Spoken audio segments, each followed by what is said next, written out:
ચોટીલાના ખેડી ગામમાં અશ્વપ્રેમનું એક અભૂતપૂર્વ ઉદાહરણ જોવા મળ્યું છે। ખેડી ગામના મંગળુભાઈ ખાચરે પોતાના જીવનના 40 વર્ષ જે ઘોડી સાથે વિતાવ્યા હતા, તે ઘોડીના અવસાન બાદ જેમ માનવીની અંતિમ વિધિ કરવામાં આવે છે, તેમ ઢોલ નગારા સાથે બ્રાહ્મણ દ્વારા વૈદિક મંત્રોચ્ચાર સાથે ઘોડીની અંતિમ વિધિ કરાઈ હતી। ચોટીલાના ખેડી ગામમાં અશ્વપ્રેમનું એક અભૂતપૂર્વ ઉદાહરણ જોવા મળ્યું છે। કાઠી દરબાર સમાજમાં અશ્વ પ્રત્યેનું લાગણાત્મક બંધન એ તેમની સંસ્કૃતિ અને પરંપરાનું મહત્વપૂર્ણ અંગ છે।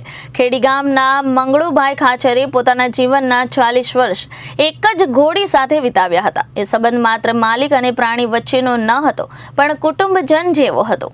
ઘોડીના અવસાન બાદ જેમ માનવીની અંતિમ વિધિ કરવામાં આવે છે, તેમ ઢોલ નગારા સાથે અને બ્રાહ્મણ દ્વારા વૈદિક મંત્રોચ્ચાર સાથે ઘોડીની વિધિ કરાઈ હતી।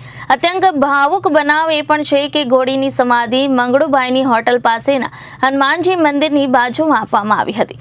આ ઘટના માત્ર ખેડી ગામ માટે નહીં, પણ સમગ્ર સૌરાષ્ટ્ર માટે એક સંદેશ છે કે જીવ માત્ર પ્રત્યે પ્રેમ, લાગણી અને સન્માન કઈ રીતે વ્યક્ત કરી શકાય। કાઠી દરબારના અશ્વપ્રેમનું આ એક જીવંત ઉદાહરણ છે।